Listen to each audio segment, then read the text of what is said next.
Basically this class is, of course, beginning is all about safety first, and then this class is about actually teaching students how to take a car, pull out some dents, do the repairs, do the filling, sand it down, get it ready for primer, then paint, and at the end, of course, is refinishing the vehicle by buffing out the clear, getting that car back to the customer in the original state that was in.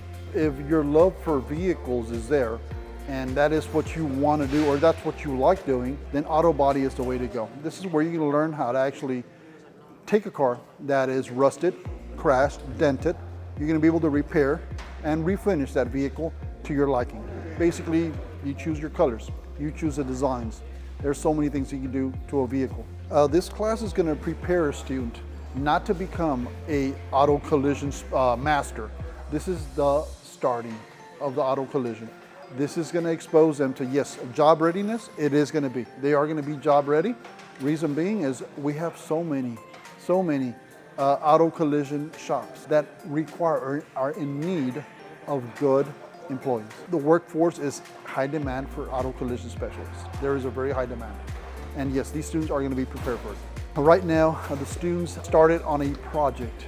Basically, they are taking a garden tractor, which is a lawnmower tractor, and they are going to convert that little tractor into a racing cart.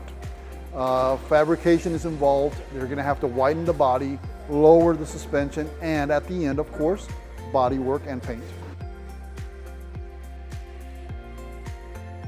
Mostly, I was interested in fixing up cars that were crashed.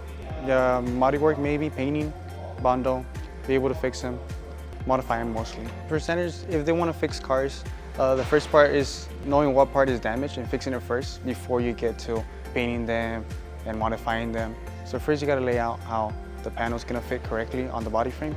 So our semester project is right now fixing up a lawnmower, making it into a racing tractor.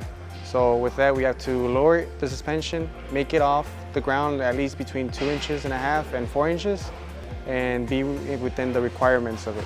Stock engine, stock motor, everything. We're just lowering it and painting it and modifying the outside part.